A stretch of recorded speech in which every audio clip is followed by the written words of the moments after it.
Hi everyone, welcome back to my next video. Today we're going to meet Lenny. Hi Lenny. Hi Bob. Nice to meet you. Nice to meet you, the man, the myth, the legend. Thank you. That's very kind of you to say. And this is a legend. Well, thank you. I mean, that's amazing. That's really, truly amazing. How long have you been on the road? So I just got back on the road in November. Doing small trips before that. I was I moved back with my parents to take care of them. They were aging and failing, of course, right. And I spent 3 years there. And previous to that, I was 2 years full-time, living out of my camper and working, driving that back and forth to work like a commuter. So it sounded like you started out working and living in a van. Yeah. And which is the way a lot of people start. Yeah. And so you did that just to save money? Yes. So prior to that, I was on different jobs at different places getting paid per diem, which pretty much covered my rent and my living expenses. And when I got a taste of this lifestyle and how cheaply you can do it if you really want to, I realized that if I can combine those two, I can really save enough money so that I can stop working and invest and do this full time. This is what life's about. It's not about the 9 to 5 or being at a cubicle or working a job, but you have to do those things so you can do this. Yes, absolutely. Yeah. But if you always have that in mind, this is where I'm going. Yeah. You know, instead of buying the newest trinket and toy. Yeah, I've lived both ways, you know, right at my means, spending all the money I was receiving, lots of toys and junk all over the place. And then I actually enjoy living frugally. It's kind of like a game. Wow, this is quite the rig. It's Mercedes-Benz Sprinter. Yep, 2004. I picked it up. It was originally built out by Forest River back in 2004. So the cabinets and everything were in there. It was pretty much stock when I received it. So I just made Forest River's build better. And then the thing that stands out, of course, is the solar. Yeah, that's a ridiculous amount of solar for that little van. But it's better to have too much and not need it. You and I think exactly alike in most things here. Well, how much solar do you have? So there's 1,050 watts on the roof and 320 on the side. So 1,370 total. That's a lot of solar. Those are all flexible panels. So I don't know if they're quite as efficient as the glass panels, but they do plenty of what I need. And they're super light. Yeah, and that's very, very important. Yeah. Yeah, that's just really amazing. So are you all electric inside then? You cook electric? Or yeah, so I use an Instant Pot daily, but I love my grill on the back. So so I have propane on board, so I just plumbed it to that. But only that, the propane heater uses it, and the electric hot water tank, or well, it's a on demand. It's both. No, it's the original RV one that's propane or electric. Oh yeah. But I rarely use the propane because usually the batteries are topped off by noon, and then I just click on the electric hot water heater and let all the rest of the electricity go right into hot water. Go to something. Might as well use it. I hate it when it's at 100%. I got no use for the rest of it. I've got all this solar. Well, can we take a look around? Of course. Oh man, I'm looking forward to this, folks. Let's go check it out. Check it out. Welcome, Bob. Come on in, check it out. All this is from Forest River. I just I added a butcher block countertop and replaced the sink with a nice big deep sink. That is a nice sink. The little tiny one I put on the back. I was looking for one of those little bar sinks, and they were kind of expensive. And I'm like, you know what? I hate that sink out here, but it'd be perfect to add a little bar sink next to the grill outside. So I replaced it and put this in here. It was a little too deep for the cabinet, but it only needed 1.5 inches. So I added the butcher block, which raised it 1.5 inches and was enough room for the drain on top of the freezer underneath. So that's just a freezer? Fridge freezer? It's a fridge freezer, but I have it in freezer mode. It's 14 degrees. Nice. Yeah, great pull out. Yeah. And then I have a second one as well under here. Another one. Right. That's a freezer also? Yeah, they're both freezers. Oh, wow. So I'm on the carnivore diet, so all I eat is meat. Oh yeah, that takes a lot then. So it's all frozen. Just have nuts and bolts and tools, more nuts and bolts and some epoxy. And of course the junk drawer. You need the junk drawer. Gotta have one. Everyone does. Typical kitchen cabinets, supplements. This was my latest purchase. It's the Instant Pot that does everything under the sun. It'll air fry, it'll bake. Wow. Of course, pressure cook, sous vide, which is perfect for the way I eat. I can sous vide my meat and then just sear it off on the grill. You know, I don't even know what that means. So sous vide is setting it to the temperature you want the meat all the way through, and then it just slowly brings it up there, so it doesn't overcook it.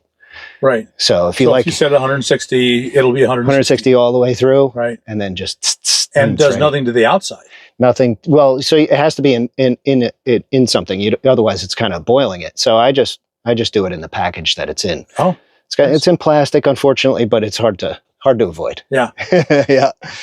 There's also a induction cooktop underneath this, so this is just held in by paracord. So I can just pop that off and cook inside in a fry pan or whatever. The dinette was here. I just reupholstered. This was a one of those. It was a couch with a flip over piece that goes into here, makes this into a full bed. But of course, it's just me and the dog, so I didn't need that. So I took the backrest out and just added a nice mattress there. Unusual to find one of these vans with a dry bath, but this had a dry bath. The only problem I had with it, when you walked in and looked down the hallway, they put the toilet right there. So that was the first thing you saw. And I didn't want a black tank anyway, so I put a composting toilet in the shower stall and got rid of that. So it gave me a lot more floor space back here too. The only connection to the composting toilet is the air vent. So there's a small fan sucking air through it all the time, dries it out. So I can be in the shower in 5 minutes. Just put the toilet out here and hop in, throw the curtain, and it's ready to go. Came with 2 wardrobes. I just put shelves in there and all my clothes. This side is a wardrobe, just some hanging shirts and jackets and stuff. Under here is some more storage and the plumbing and stuff.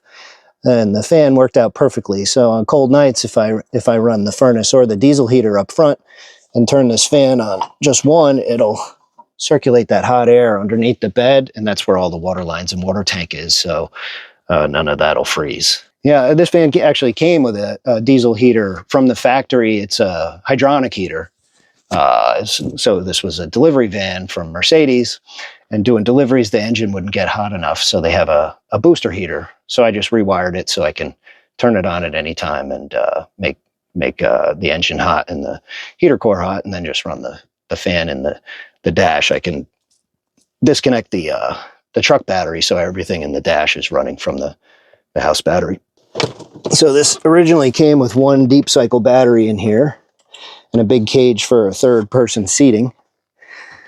So I ripped all that out, and it gave me room for that big battery. And then on the door, I have my inverter, 2 charge controllers, and a shunt, latching solenoid to connect it to the battery in the alternator up front.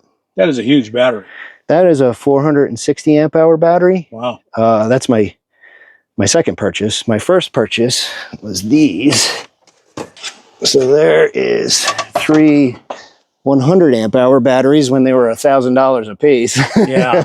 Yeah. So that was 3,000 in batteries. And then when I purchased this one late last year, it's a 460 amp hour, so it's 160 more amp hours, and it was only $1,700. Right. It's crazy. Of course, with all this equipment in this small space, needs good ventilation, especially when the inverter's running or the charge controller. So there's 2 fans here on a thermostat that one pushes, one pulls, and moves the air around in there. So yeah, this is more storage under here. There's the freezer goes under there, but then I have spare parts. I bought every sensor and hose and every possible thing that could break on the van. There's an extra alternator in there, just in case. You never know what's going to happen on the road. Right. So I bought this in 2017, and it had 80,000 miles, about 80,000 miles on it. I kind of drive like I stole it. I'm that kind of guy. But so full throttle all the time. All the gauges look fine. Everything looks like it's running perfectly. But with the diesel, the exhaust gas temperatures rise pretty fast when you're at 100% throttle. So I blew the motor. Oh, really? Yeah, I just gotten back from a trip from Maine. Thank God I was close to the house. I burned a hole in a piston. So I burned that hole through the piston, and of course that cylinder was dead. Right. Blew oil all over the place. That happened on a Friday. By Sunday, I had the motor out and in the garage, and flipped over and pulled that piston out, ordered a new gasket set and piston for it, put it back in. Unfortunately, that little chunk of piston had mixed in with the oil and it destroyed all the main bearings. So now the engine needs a full rebuild. I found one on Facebook Marketplace and stuffed that one in here. And that's what I'm running right now. But I got a block at home that I'm planning on rebuilding now. Mm-hmm. But what I also did was I added additional gauges. So up here on the column, I have a gauge that tells me what the exhaust gas temperature is. Mm-hmm. Piston will melt at about 1400 degrees if it stays there for any extended times. So now I keep it at 1300 and under. So that's about 90% throttle. The cruise control will do 100% throttle, so that's no good. So I put a block underneath my throttle so I can only get 90% out of it. And that seems to be working out perfectly. The van runs like a top like that. And it also increased my fuel mileage from 12 to 16. So I got 4 more miles out of the gallon just by doing 90% throttle instead of 100. I put the swivel seat in. This is a perfect place for Buddy, my dog. He loves to lay right up there. He can look right out the windshield and get pets from me while we're driving. And it also doubles as a seat for my workstation. I have a tabletop that I have under the bed that I place right here. Mm-hmm. I have a 27-inch monitor laid down up here, so I can put that there, my keyboard and mouse, and sit here and look at the beautiful view and do a little computer work, which I try not to do. I'd rather be out there. Well, let's take a look at the outside. Sure.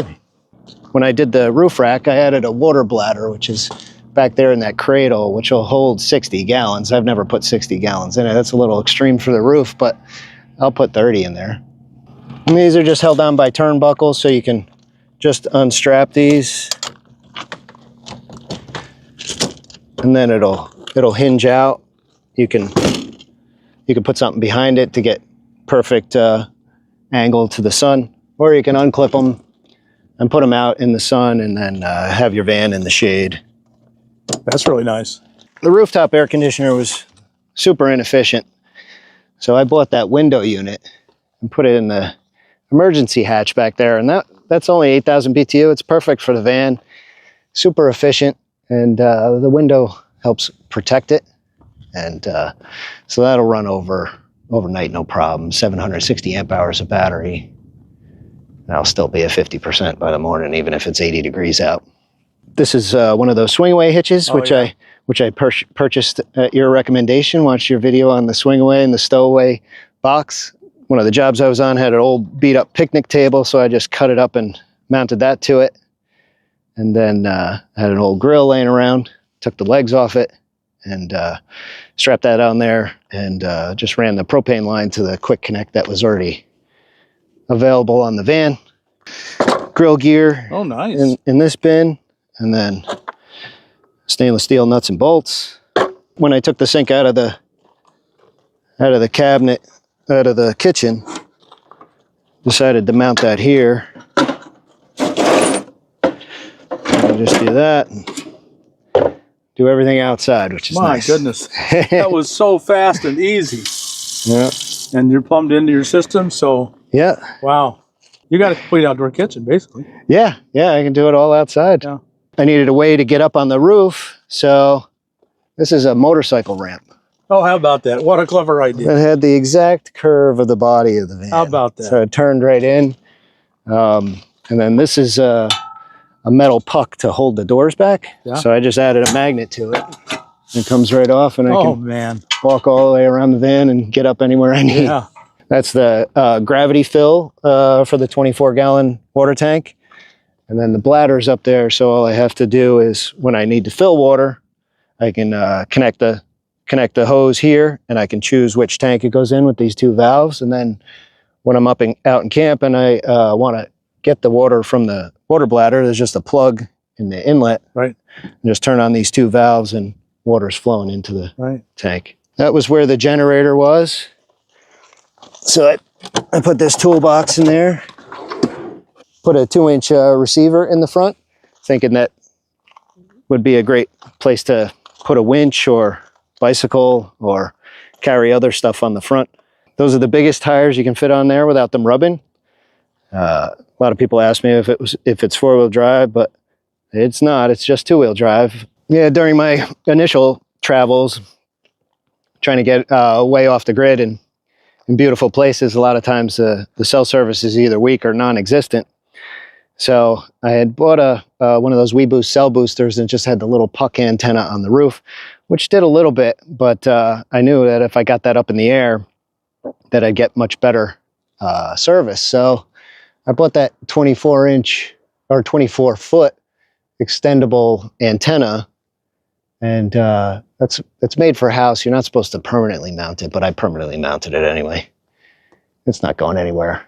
Bought the cord and the WeBoost. There's 2 antennas up there. There's an omnidirectional, which I run going down the road or when I'm in a spot that already has service. If I'm on the edge, it's a directional antenna, the fin, and I can, if I can figure out where the cell tower is, you point that towards the tower and it directs all the signal and receives that signal through that antenna, and that works out pretty good. Well, Lenny, thank you so much for sharing your home. This is just astonishing, all that you've done. Thank you, Bob. Obviously, you have a lot of handyman skills. You can just do almost any of these stuff. It's kind of astonishing. I think anybody could do anything that they put their mind to if they have the drive. If one human could do it, you could do it too. Right. Yeah, and now that there's YouTube, yes, boy, University YouTube, seeing it first is half the battle. Yes, it is. Seeing it done.